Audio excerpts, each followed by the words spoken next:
The Patient Protection and Affordable Care Act was a piece of legislation championed and enacted by Barack Obama in early 2010. It is commonly known as Obamacare. Many Democrats and figures on the left give it praise as a huge step towards government-guaranteed health care, and a vast improvement to the managed care system that was put in place under President Nixon. Republicans and those on the right decry the bill as a step away from freedom and choice, and a poor attempt to fix the problems with the previous system.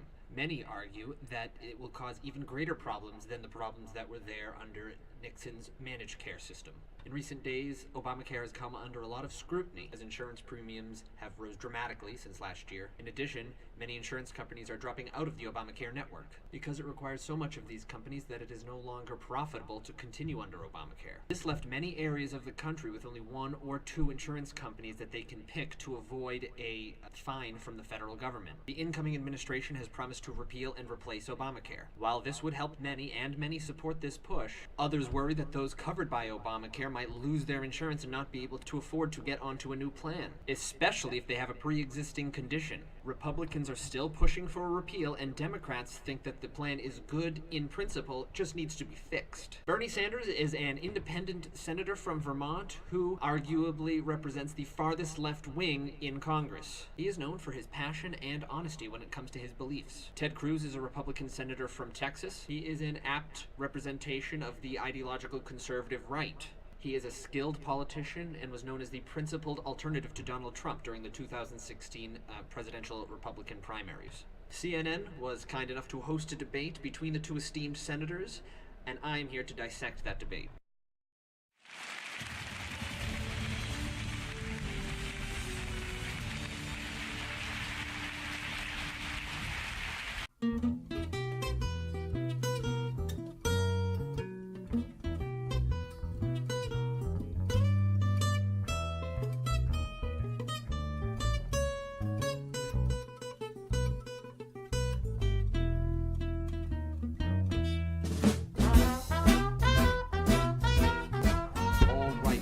Decided to do is watch the debate and unpack each of the arguments that the senators make throughout it.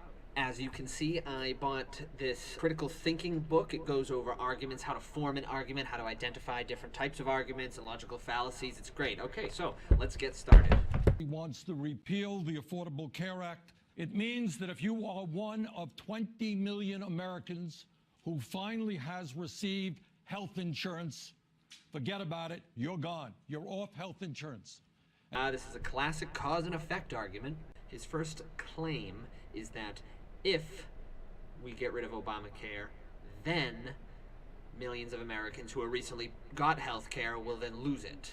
Now, the Republicans have promised a replacement, or at the very least a pathway, for those who have become reliant on Obamacare to get off of it. So his statement isn't necessarily true, but it is possible that if there is no replacement in the bill, then those millions of Americans who are on Obamacare would lose health coverage and have to go find somewhere else to buy it. That means when you get sick, you ain't going to be able to go to the doctor. Well, now, that one's not true. Even if his first claim turns out to be true, this one is not. This is because people can still go to the doctor without health insurance. In fact, there is a growing number of doctors who don't even accept health insurance. They don't accept Medicare, they don't accept Medicaid, because they're tired of dealing with all the paperwork and all the things that go along with it. It has been said to cut costs of the healthcare. It has cut their costs, so they're actually just as, if not more profitable than the companies who use insurance. And when you end up in the hospital, you'll be paying those bills for the rest of your life, or maybe you'll go bankrupt. I think we're getting off track here. That wasn't really an argument, but I think we get the point, right? Let's see what Senator Cruz has to say. I think health care works better when you're in charge of your family's health care decisions, when you can sit down with your doctor and decide the care that's best for your family without government setting rules, without government rationing, without wait periods. And that's the fundamental divide we're having. Okay, that was more of a statement of opinion without an explanation. Wasn't really an argument. So when Ted talks about giving people choice, here's your choice. You got cancer and you go to the doctor and the insurance company says, we're not going to cover it. We can't make money on you because you have cancer.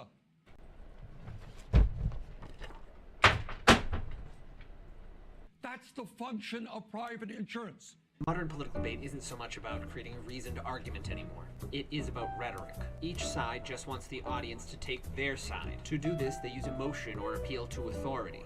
The "if this, then that" is not followed up by facts and statistics and appeals to logic. The statement is just made, either leaving the audience to assume it's true on face value or to make their own assumptions about why it's true in their head. Here, Senator Sanders is saying that the private health insurance industry is inherently bad because private companies must be more concerned with profit than with helping sick people. This is a common sentiment among many people, but simply stating it doesn't make it true. Ted Cruz, on the other hand, is no doubt going to argue that profit can actually be a very good thing. In 2008, the 10 largest insurance companies in America made just over $8 billion profit. In 2015 rather, those same 10 largest companies made $15 billion in profit. Insurance company profits have doubled under Obamacare. What the fuck, Ted? Saying that, especially without any context, does not refute Bernie's actual point. Sure, the top insurance companies are getting a lot more money under Obamacare because the smaller companies couldn't compete because they can't keep up with the regulations. That may be something that Bernie would not like, but it doesn't address his actual point that a profit-driven industry is inherently bad for citizens. To refute this, Ted could have very easily informed Bernie that it's the drive for profit that makes insurance companies want to give the best quality for the lowest cost. An insurance company would never make a profit if they charged a ton of people a ton of money and then never gave them health care when they needed it. In order to compete in a private marketplace, companies must provide good for the consumer or else they fail. No system is perfect, but the way that you know a private company is insuring people and doing it efficiently is if they are making a profit. That is also why not every company can take on every person with every condition. He should have argued that the government can't provide health care for every person with every condition either, but that the market will at least spread the resources more efficiently.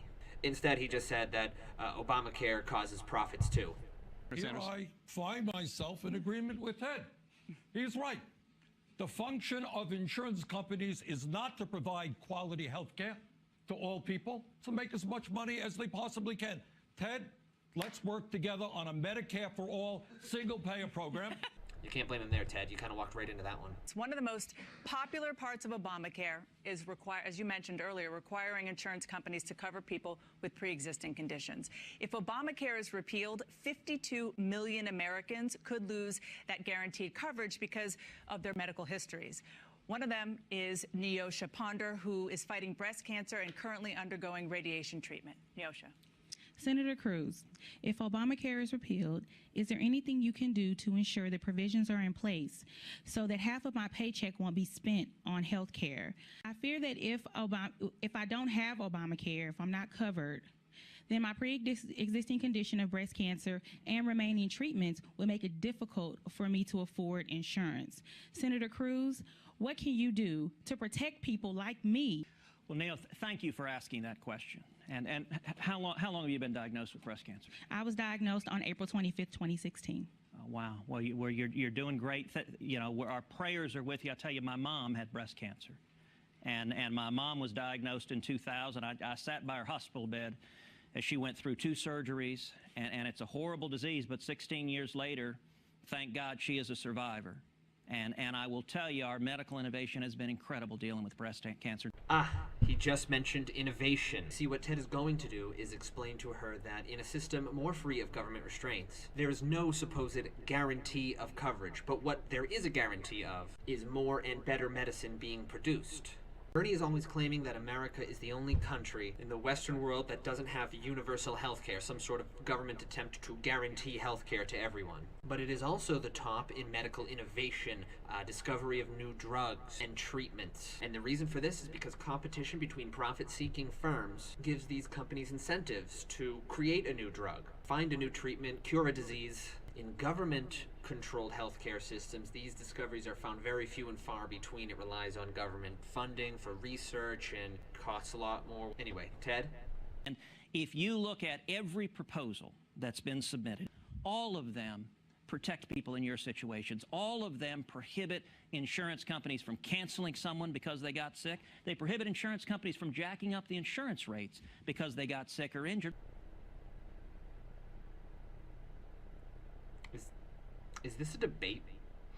Why do we have a constitutional lawyer up there? I haven't seen much disagreement. Couldn't we have put a doctor up there? Maybe a doctor who would maybe know more about the healthcare industry? So far, I have not seen much disagreement up here. Bernie was probably expecting to come up here and debate someone with different ideas on how things should work. What the hell could Bernie possibly say to that? What Ted has said is he wants to get rid of all federal mandates. Did you say that 100 times? I didn't say it once. I will, said Ted Cruz. That's about right. Why we end up spending as a nation twice as much per capita on healthcare as do the people of any other country. Yeah, Ted, why is that? Well, there's a reason we pay more than those countries. We get a lot more and a lot better health care. 3 times as many mammograms, 2.5 times the number of MRI scans, 31% more C-sections. In the United Kingdom, for example, wait times. In 2013, you waited 72 days for cataract surgery. You waited 89 days for hip replacement, 95 days for knee replacement. There are 3.7 million people in the United Kingdom right now on a waiting list waiting for health care. It turned away 3 women who were in labor. An 82-year-old woman who had fallen waited 8 hours on the floor before an ambulance arrived. Doctors twice canceled a potential life-saving surgery for a patient with esophageal cancer because there were no free beds in the intensive care unit. A man was left on an ambulance gurney for 5 hours before his heart attack was diagnosed. The elderly here, when the elderly face life-threatening diseases, they're often treated in the intensive care unit. In Europe, they're often put in palliative care, essentially doped up with some drugs and said, well, now is your time to go. Whenever you put government in charge of healthcare, what it means is they ration. Now it's getting good. Ted didn't even bring up the fact that the Canadian Supreme Court found the Quebec Health Insurance Act and the Hospital Insurance Act a violation of human rights because it did not allow private insurance companies, to pay for people's health care in the face of long wait times. Let's see how Bernie responds to all of that. We have enormous rationing in this country. When you have 28 million people who have no health insurance, that's rationing. When you have people who can't afford to go to the doctor or can't afford to buy prescription drugs, 1 out of 5 Americans can't afford the prescription drugs that doctors prescribe. That's called rationing. Except there's no rule on that. There's no law on that. It's just people don't have the money to buy what they need. The way we do rationing is, if you are very rich, you can get the best health care in the world, I believe, right here in the United States. We should be proud of that. But if you are working class, you're going to be having a very difficult time affording the outrageous cost of health care. I talk to doctors in Vermont, all over this country. And what they tell me, patients come into their offices very, very sick. And they say to the patients, why didn't you come in here a year ago when you felt your tumor, when you felt your problem, when you were sick? Why didn't you come in here? This is what I'm talking about. This gets to a fundamental disagreement between these two schools of thought. Rationing is a huge problem in these countries that have universal health care. But Bernie notes that many people not being able to afford it is its own sort of form of rationing. There's an argument to be made on Bernie's side that a central government can better plan a healthcare system. Sure, some people will have to die, some people will have to wait for care that they desperately need. After all, if everything is free, people are going to go to the doctors constantly, and there can be only so many resources to keep up with all of the demand. But in Bernie's eyes, it's better to have educated central planners decide which resources are going to whom, etc. On the other side of the coin, there's an argument to be made for market-allocated resources. People know what's best for them, and if they have the money to afford their own treatment, they shouldn't have to wait for others to decide for them when they are allowed to have the resources. It puts people responsible for their own health care and the costs. So, unlike in a universal system, you don't have people constantly going to the doctors, only when they need help or if they're doing preventative care. Of course, it may be more difficult for those with a lower income, but it allows for innovation and resources to grow faster rather than remain nearly stagnant. There's also a fundamental philosophical difference between these two schools of thought. Do we want to decide for ourselves what care we need, or do we want the government to tell everyone, including us, what we should have? The reason why some people wait to go to the doctor, as Bernie said, is because they think they can't afford it. This can be a huge problem for some people, but it allows everyone to weigh the costs and benefits of going to the doctors and spending the money. The alternative to this would be going on a waiting list based on how important the government sees your ailment and then they get to decide when you're seen. That puts everyone, whether they lived a healthy lifestyle, planned for this, have a savings in case something goes wrong, in the same pool as all the other people who have lived an unhealthy lifestyle and who might need health care or who haven't planned as well as everyone else. It also makes you responsible for your own health care, so if you plan ahead, you're much more likely to live a longer, happier life than people who don't plan ahead. Under a universal care system, it's much easier for you to just walk into the doctors. This sounds great. Healthcare is as free as the air. You can walk in if you have a cough and get it checked out anytime you want. When you decrease the cost to the consumer, you increase the demand, so more people will want it. This is what causes the longer lines and what causes the rationing of resources. Not only that, but it allows hospitals, doctors, and pharmaceutical companies to charge more for their services and more for their drugs. The buyer doesn't care what it costs because everything's free. They can get whatever they need, whatever they want for free. The insurance company is paying for it. Think about this for a second. Food is essential. We want everyone to have food, yet people are starving every day. Starving to death. Why don't you use a similar system for food? Go to the grocery store once a month and just get whatever you need, whatever you feel like you need. Since the government's paying for the food, why would you grab hamburger when you can grab steak? Why don't you grab have steak every night? This sounds great and all, but that's just not how reality works. We would have the same problem as we do with pharmaceuticals and hospitals. Grocery stores would raise their prices, not only because there would be a lot more demand, but also because the consumer doesn't care. They're not paying for it. Eventually, you'll have huge lines coming out of all the grocery stores, and there'll be rationing of food just because there won't be enough to keep up with the demand. But this is just one issue in this hugely complicated industry. Let's take a look at the next question. Under the controls of Obamacare, my business has been restricted from expansion. I own 5 hair salons. We employ between 45 and 48 employees. My original plan was to open more salons and employ more people.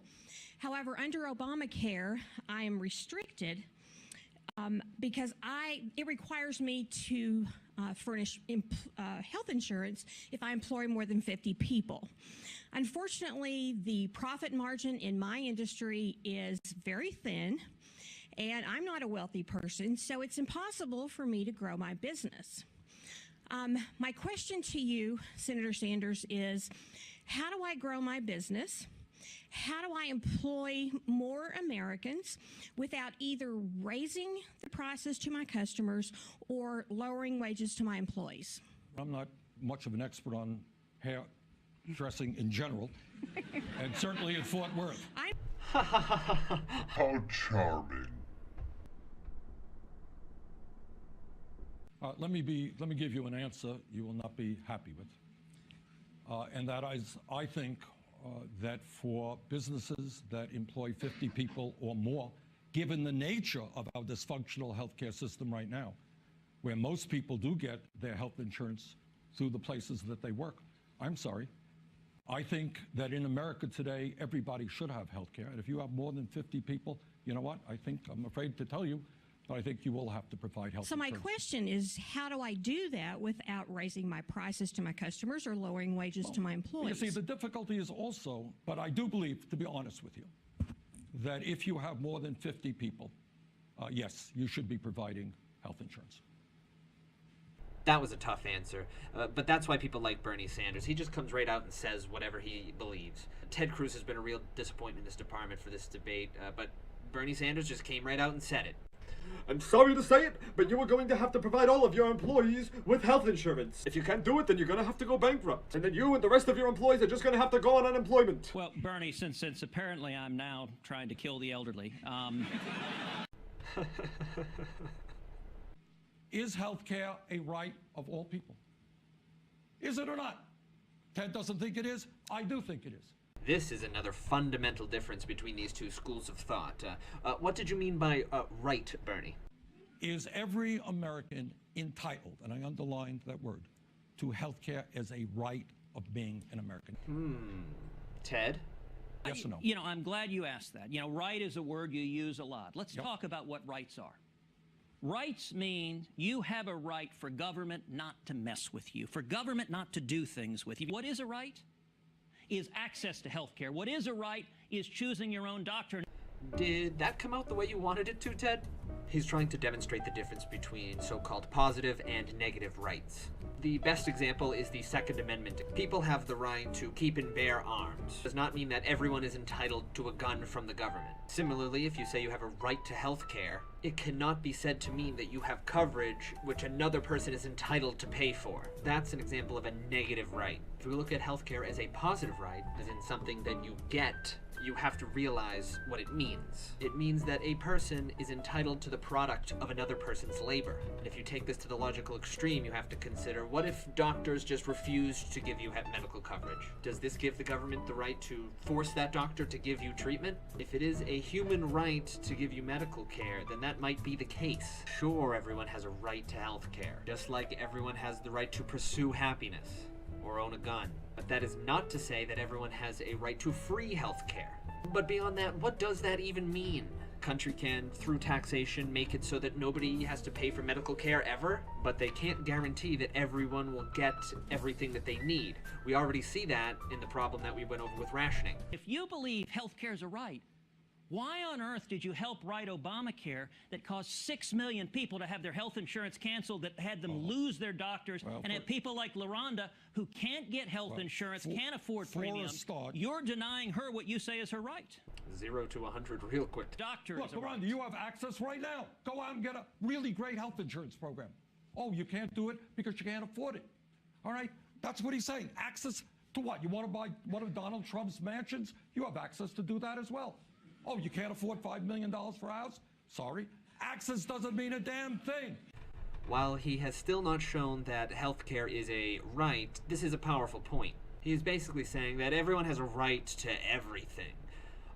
But it's kind of crazy that we live in a world where the government isn't at least trying to guarantee healthcare to every one of its citizens. I have multiple sclerosis, but could not afford insurance. When the Affordable Care Act was passed, within 2 weeks, I started receiving treatments through Medicaid and am now well enough to work as a substitute teacher. Senator Cruz, can you promise me that you and the Republican leaders in Congress will actually have a replacement plan in place for people like me who depend on their Medicaid? In other words, I like my coverage. Can I keep it? Wait a minute.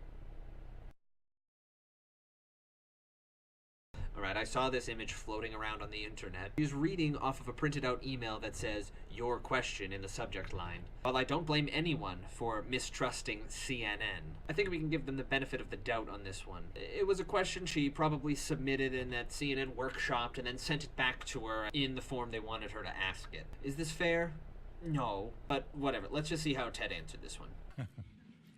Well, Carol, thank you for sharing your story, and congratulations on dealing with MS. It's a terrible disease, and congratulations on your struggles dealing with it. Woohoo! It's a party! Congratulations, Carol, on dealing with MS. Woo! Congratulations! It's a party! Okay, while I celebrate here, let's move on to another huge issue in healthcare, and that is access to care. What is Bernie Sanders' solution? What we need to do, by the way, is to tell dentists out there that they may have to do more than just make you have a nice smile. We need tens of thousands more doctors in this country.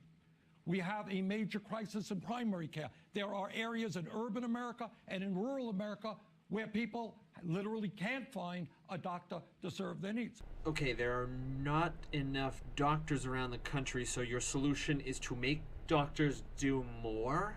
How? Like arrest them if they refuse care, or give them tax breaks to continue? It's a little eerie and concerning when Bernie Sanders says that he wants to tell people of a certain occupation to do something they might not necessarily want to do.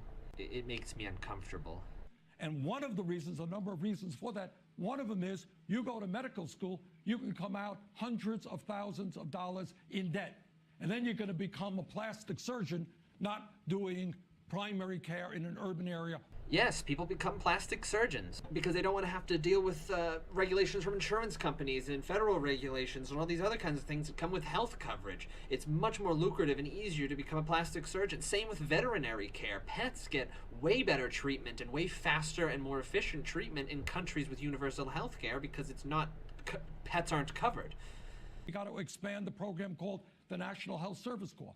so that our young people can get their debts repaid if they commit to serving in underserved areas. So your other solution is indentured servitude? Basically, have med students rack up enough debt and tell them that they'll be in debt the rest of their lives unless they come work for you for 10 years and do what you want them to do? This is a scary proposition. I'm getting scared. Let's see what Ted's solution is. In Texas, we passed tort reform. We fundamentally limited lawsuits and lawsuit abuse. And you know what we've seen? We've seen the number of doctors increasing dramatically. We've seen medical malpractice premiums dropping. What, so now you want to get rid of people's rights to sue a doctor for what they were harmed for? That's a great idea, Ted. If a doctor commits some sort of malpractice, we can just not allow people to sue them. Then everyone would be doctors. I'd be a doctor, probably. I wouldn't even have to go to med school. Let's just move on. So let's be clear again what Senator Cruz and his Republican friends want to do. They do not want to guarantee that women who become pregnant will be able to get the health care and the prenatal care that they need. I think we went over this, Bernie. What was it that Ted said? It turned away 3 women who were in labor.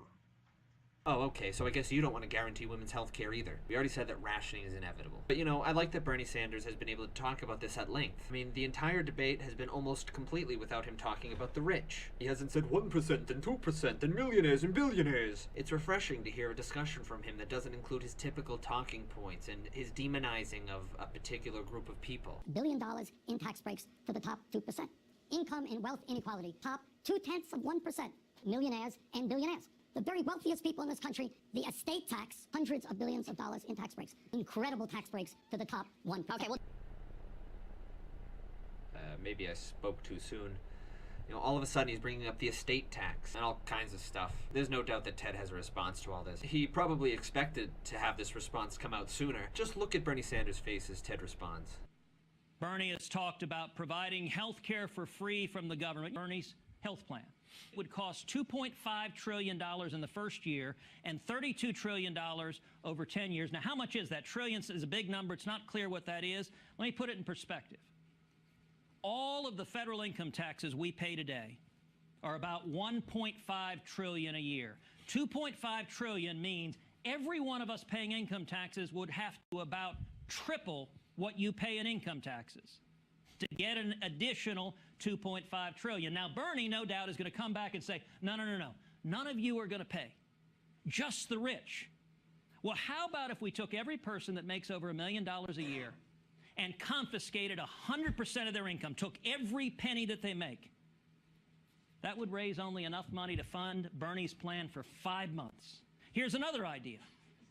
How about if the government confiscated the assets of Apple, Google, Microsoft, Facebook, and ExxonMobil? If it came in, illegally seized those companies and sold them, that would pay for 1 year of Bernie's plan. Oh, that's a powerful image. Now that Bernie's done demonizing the rich, let's see if he can get back on track and answer this. top 1% from the middle class and the working class to the top 0.1%. Trillions of dollars. Are the top 0.2%?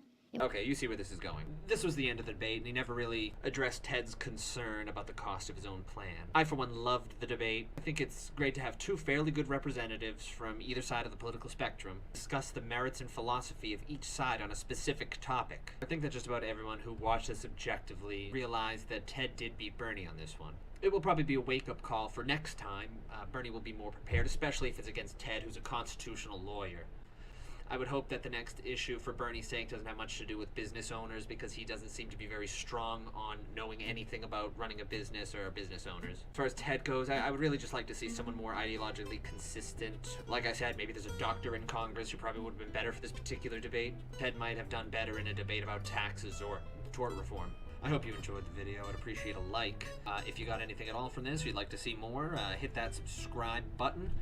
But if you didn't like it and you don't want to see anything else from me, just hit that subscribe button. That should be fine. To see you on my next video, this is the Hermit signing out.